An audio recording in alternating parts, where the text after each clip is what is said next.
क्या एसबीआई अगला yes bank बनेगा? जिन्होंने 500 के पुट ऑप्शन खरीद रखे हैं, उनको लगता है अगले हफ्ते ही बनेगा क्योंकि रिजल्ट बहुत ही ख़राब है। ठीक है।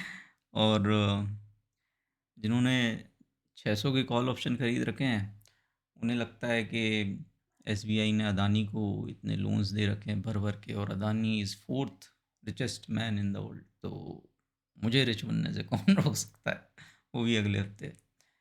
तो सबके अपने अपने बायस रहते हैं उस रिज़ल्ट के आसपास। बट मैं इस वीडियो में बताने वाला हूँ कि ऑब्जेक्टिवली कैसे देख सकते हैं एसबीआई के रिज़ल्ट्स को।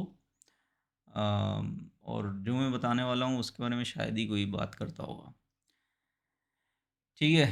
तो और मैं मेरा नेक्स्ट 2 वीक्स का और 1 मंथ का क्या व्यू है एसबीआई पर, और मैं ख़ुद क्या पोजीशंस बना रहा हूँ, बनाने वाला हूँ, ये सब मैं शेयर करूँगा। ठीक है। तो एसबीआई के प्रॉफिट्स कुछ अराउंड 6-7% कम हुए हैं, और आई थिंक उसके बारे में रिजल्ट्स में डीपली जाएं, वो तो आई थिंक आपको हज़ारों वीडियोस मिल जाएंगे यूट्यूब पे, है ना। तो वो डिटेल में ना जाके थोड़ा टाइम बचा के मैं ये बात करूँगा कि प्रॉफिट्स डिक्लाइन हुए हैं एसबीआई के। ठीक है। बट एक हाई इन्फ्लेशन और हाई इंटरेस्ट रेट एनवायरनमेंट में जो कंपनीज़ की अर्निंग्स होती हैं, उन अर्निंग्स की परचेजिंग पावर कम हो जाती है। ठीक है। मतलब प्रॉफिट बनाया भी, तो उसका जो यूज़ आप एक low inflation low interest rate environment में कर सकते हो, वो एक हाई इन्फ्लेशन और हाई इंटरेस्ट रेट एनवायरनमेंट में नहीं कर सकते। तो वो बेसिकली जो अर्निंग्स हैं वो और प्रॉफिट हैं वो किसी काम के नहीं है, बिकॉज इन्फ्लेशन ऊपर है, इंटरेस्ट रेट ऊपर है। और इसको मैं अगर बेहतर तरीके से समझाऊँ तो सपोज़ आप एक मेट्रो सिटी में रहते हो, आपकी सैलरी से 1 लाख रुपीज़ है ऑन एन एवरेज, इतनी होती होगी। तो और मान लो आप रेंटेड घर में रहते हो जिसका रेंट 30,000 है। ठीक है। तो 1 लाख में से 30,000 आप रेंट देते हो हर महीने, बाकी खर्चे सेविंग ये सब करते हो। ठीक है। फैमिली वैमिली सब है। अब लास्ट 1-2 साल में आपकी से जो वेज ग्रोथ है, अनलेस आपने स्विच कंपनी चेंज ये सब ना किया हो, तो उतनी रफ्तार से तो वेजेस बढ़ती नहीं है। तो मान लो, हाइपोथेटिकल एग्जांपल दे रहा हूँ और रफली एक्यूरेट भी होना चाहिए, 5-10% सैलरी बढ़ती है ना। तो 1 लाख पे 1,05,000 भी हुई। इनफैक्ट कुछ कंपनीज़ ने इस साल जो एनुअल हाइक्स होते हैं मार्च अप्रैल मई में, वो शायद 3%, 2-3-4% ऐसे दिए हैं बड़ी बड़ी कंपनीज ने। 5% मान लेते अपन, तो आपकी तनख्वाह बढ़ के हो गई है, सैलरी बढ़ के हो गई है 1 लाख से 1,05,000 मान लेते हैं, है ना। लेकिन क्योंकि इन्फ्लेशन ऊपर है और आपका जो लैंडलॉर्ड है वो बोलता है भाई मुझे रेंट बढ़ाना पड़ेगा क्योंकि डिमांड है, लोगों के पास है मनी। ठीक है। इन्फ्लेशन में होता है, तो क्योंकि ग्रोथ भी रहती है।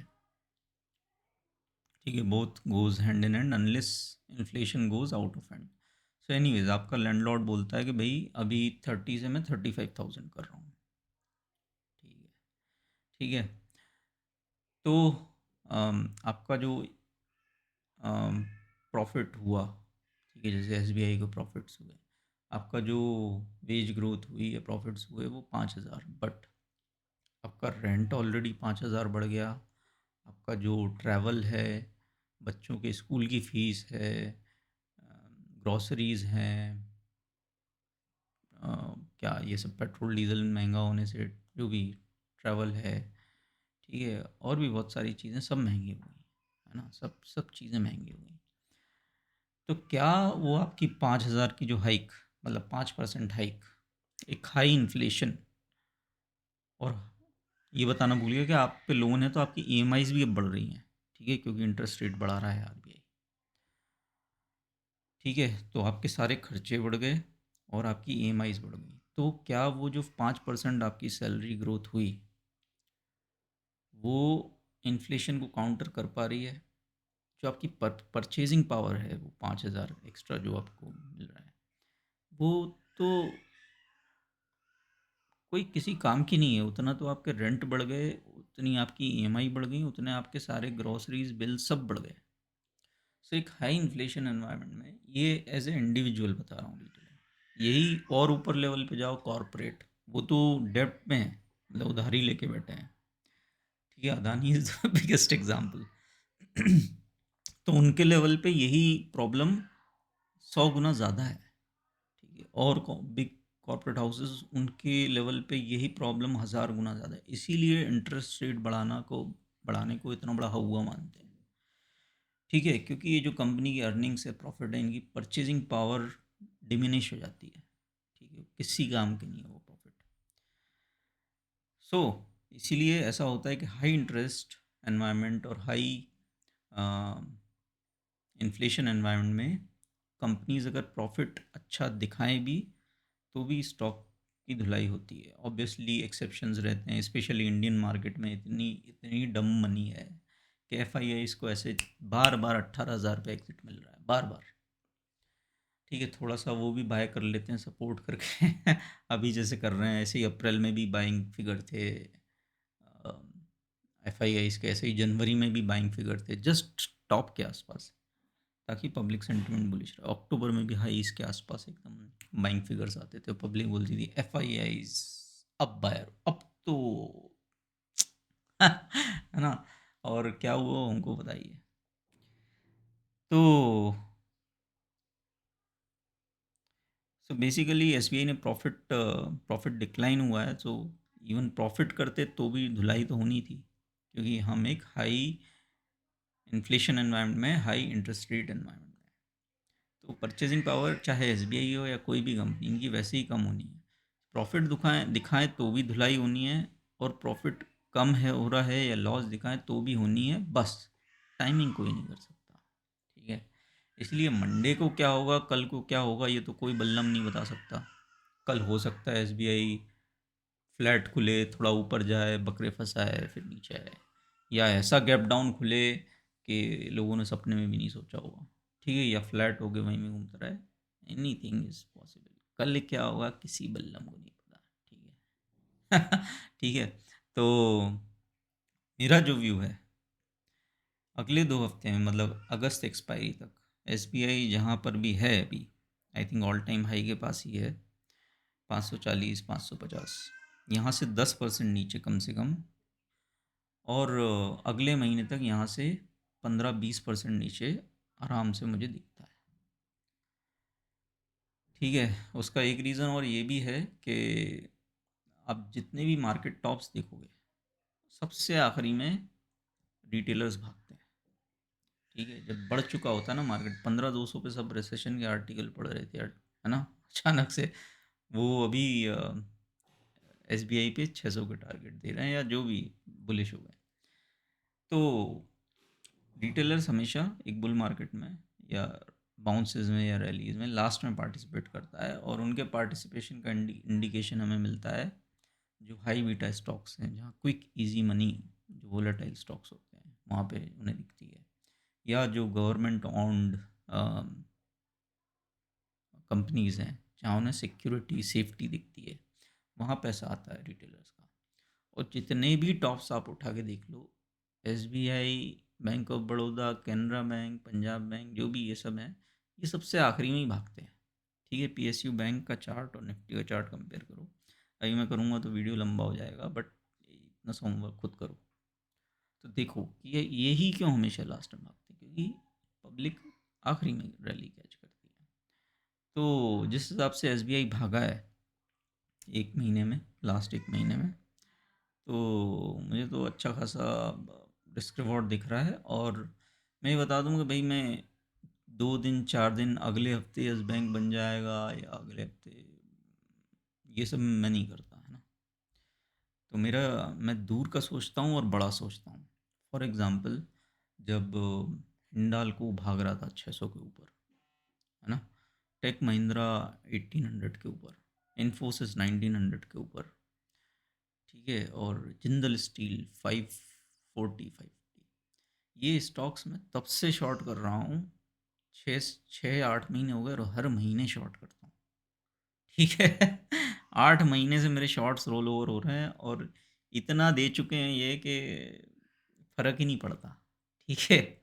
तो वो आप देखते भी हो प्रॉफिट लॉस में। तो यही प्लान मेरा एसबीआई पर है, आईसीआईसीआई बैंक पर है, और भी कुछ स्टॉक्स हैं, वो सब मैं मेंबरशिप में शेयर करता हूँ कि ये स्टॉक में अगले 6 8 महीने शॉर्ट करने वाला हूँ, और रोल ओवर करता रहूँगा इर्रेस्पेक्टिव ऑफ प्रॉफिट और लॉस। अगले 1 महीने में 20% गिरे, ठीक, नहीं गिरे तो भी ठीक।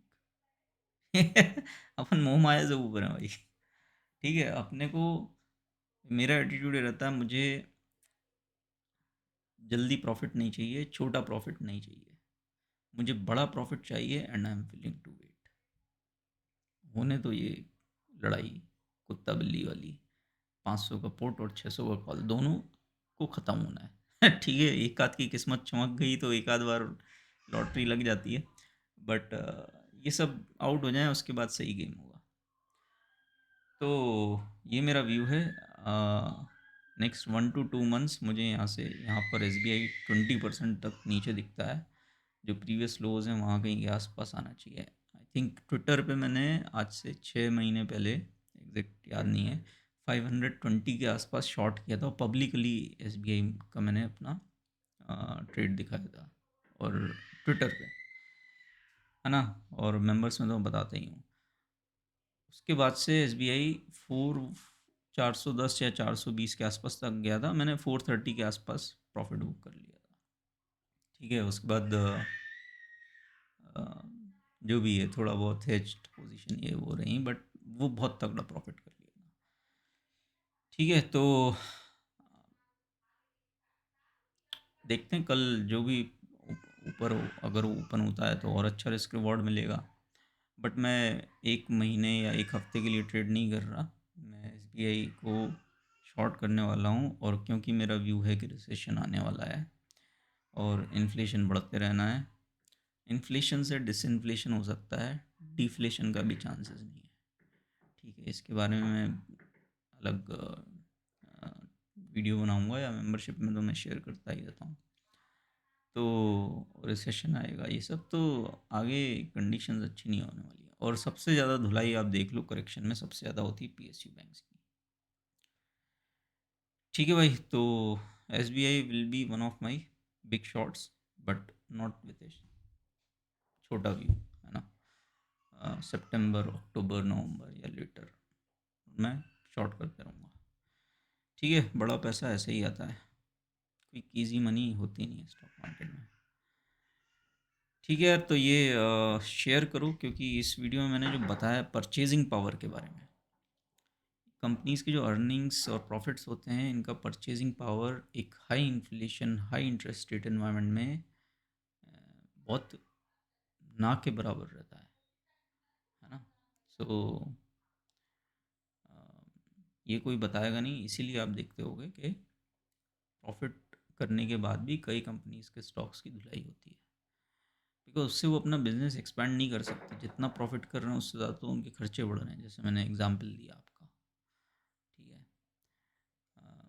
हाउस रेंट और आपके वेज ग्रोथ का। तो जो मैं बोल रहा हूँ, ये अमेरिका में real middle class is taking this hit, ठीक है। घर खरीदने की औकात नहीं रह गई है, ये हालत है, खर्चे इतने हो गए, इन्फ्लेशन इतना है, अपना स्टेटस, लाइफ का जो स्टेटस है वो बनाए रखने के लिए क्रेडिट कार्ड पर सरवाइव कर रहे हैं। मतलब थोड़ा सा देखो, पढ़ो क्या चल रहा है, और अवेयर रहो। सो जब मार्केट रिवर्स होगा, सबसे ज़्यादा धुलाई बैंक्स की होगी, specially PSU banks. I am short already on SBI, and I am going to increase